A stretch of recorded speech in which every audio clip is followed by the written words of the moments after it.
So I've been incredibly hyped for Baldur to finally open up his gate on the 3rd of August.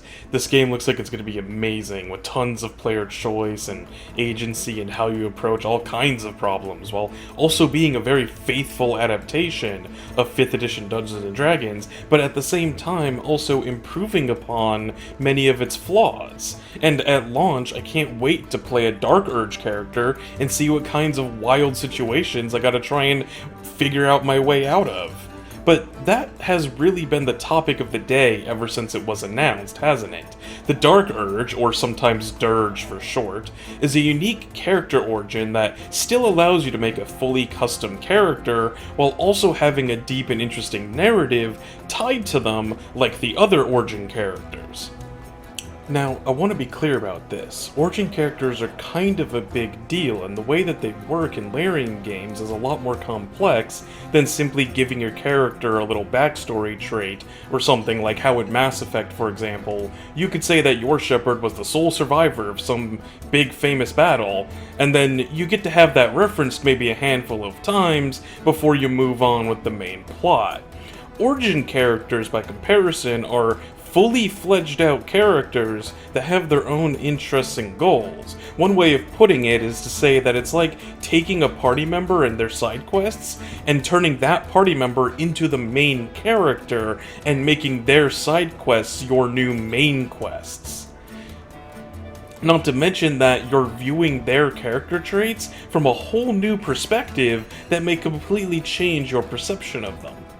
But of course, the problem with Origin characters is that they naturally have a lot more content that is directly tailored to them specifically, and as such have way more interesting interactions with a lot of the NPCs and certain story moments compared to, say, a fully custom character. So while a custom character has a lot more freedom in how you customize and build them, it loses out on some of the uniqueness of playing an Origin character.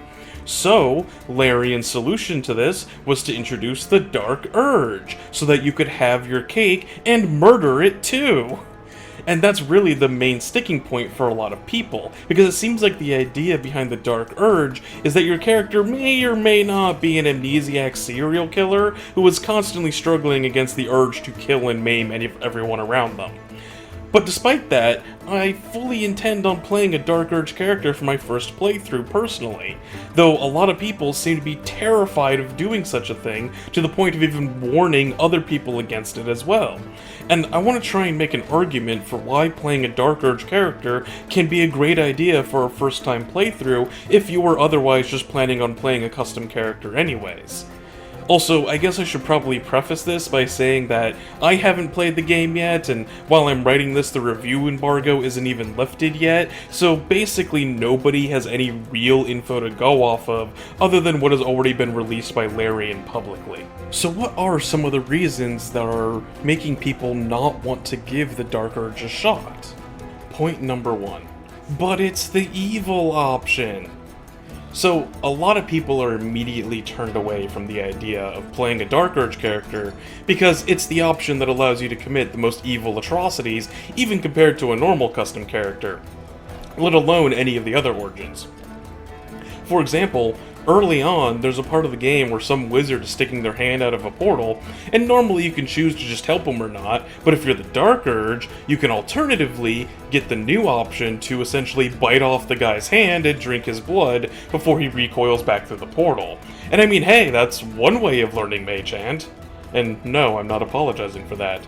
But the important thing to realize is that it's just an additional option. You don't have to pick it, it's just giving you the option to be more evil and brutal than normal. And I could also see how that might be super interesting over time. For example, you might fight some big bad evil guy, and then at the end of the fight, you might get a unique option to brutalize them a bit harder than normal. But maybe you think they deserve it, or otherwise it might allow you to pursue darker options in general in order to really get at someone that you wouldn't be able to do in most other characters. But yeah, I think it's just a mistake in general to view the Dark Urge as just the murder hobo option. Personally, I think it's clear that the entire point of the Urgin is that you're trying to resist the urge, not give in to it. You can give into it if you want, But I'm willing to bet that there's a lot more interesting story content tied to trying to resist the urge compared to just giving in and murdering everyone around you. After all, it would be kinda pointless to call it the Dark Urge if it was absolutely impossible to still get the quote-unquote good endings while having it. Otherwise, they would have just called it something like the absolutely and irredeemably evil origin, or the Dark Must origin, instead of the Dark Urge origin. Point number 2. But sometimes it takes control away from the player.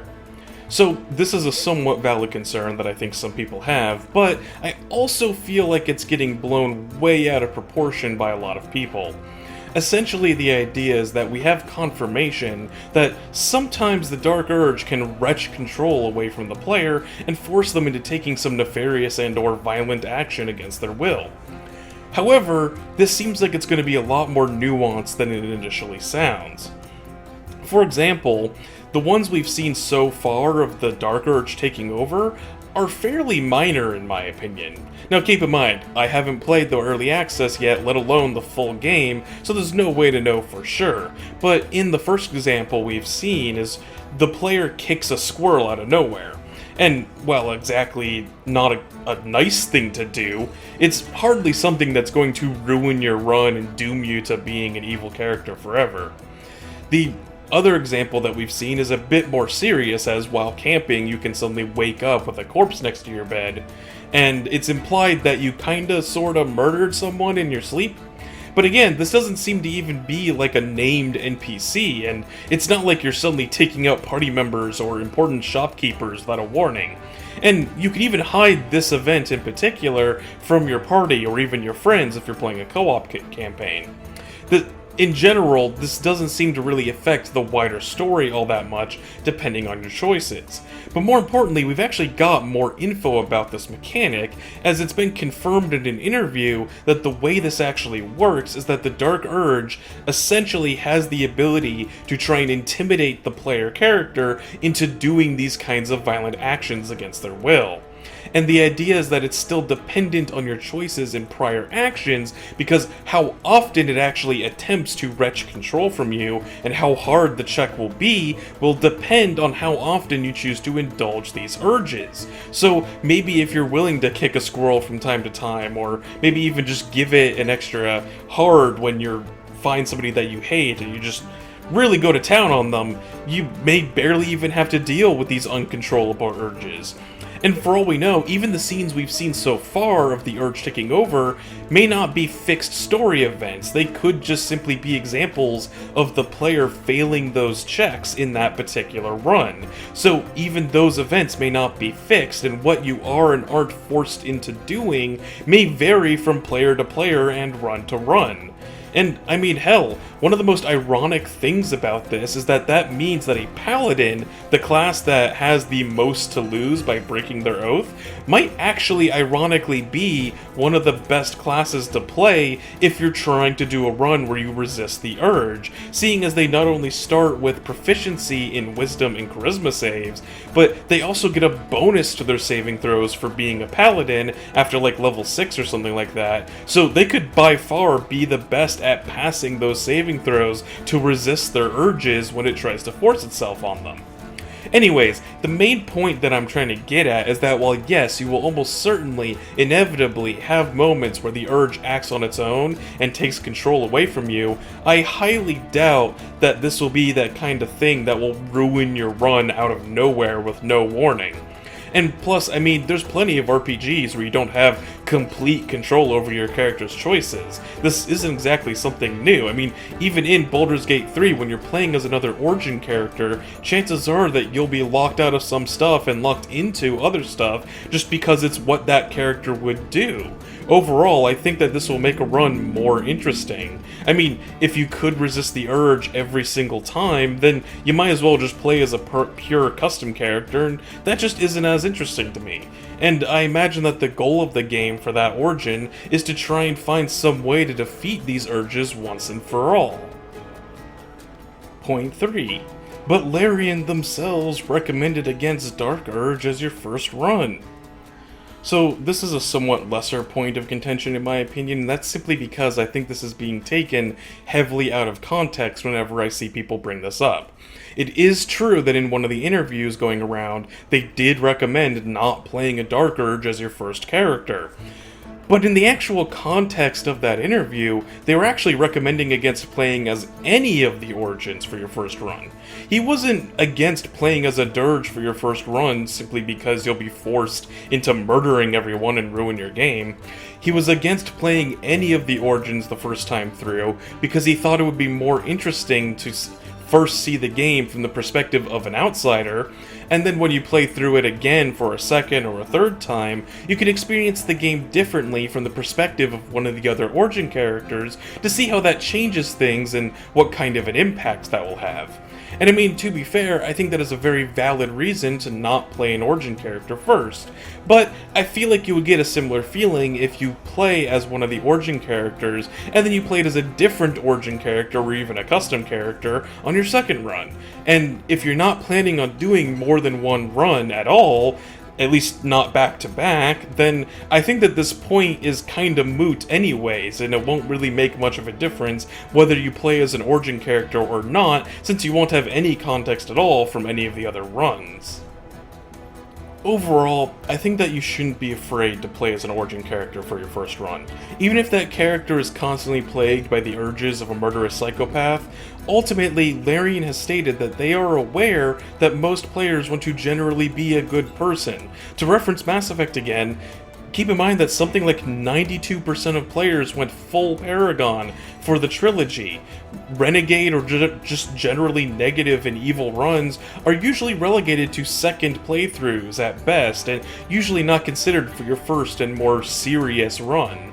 So ultimately, I highly doubt that just from a game design perspective, that they would lock you out of such a good guy run entirely with any of the Origins, even the quote-unquote most evil one, no matter how dark it seems. I mean, from what I understand, this Origin is actually kinda similar in concept to playing as Los in Divinity Original Sin 2, which was Larian's previous massive RPG. And she was regularly possessed and forced into taking certain actions against her will, but that still didn't lock you out of getting a good ending or overcoming your urges or force you into murdering all your friends or anything like that. So yeah, when the day comes, I think I'm gonna make a Dark Urge character myself. Hell, I might even make them a paladin if I'm feeling spicy. And I don't think that you should be afraid to either. Will there be some unexpected twists and turns in the story from doing this? Yeah, sure, of course, but that will just make for a more interesting story if you have something to fight against on your journey to becoming a hero, than if there was just nothing pushing back against you at all. And I guess that kinda sorta wraps this video up. As usual, I'm happy to continue the conversation down in the comments below. What are your thoughts on a Dark Urge playthrough, and have I swayed you to follow your urges? I mean, hell, I'll fully admit, maybe when the full game comes out, I might be completely wrong about this. There's just no way to know for sure until we get the game in our own hands, but I also think that that's part of the appeal of Dark Urge. You can't always be certain of your actions, so playing a goody two-shoes is going to be a much more interesting challenge than it would otherwise. But yeah, if you liked what you saw, feel free to leave me a like, and if you want to see me make more Baldur's Gate videos like this one, then feel free to leave me a subscribe, and I guess I'll see you guys later on the 3rd of August when the game finally comes out in full.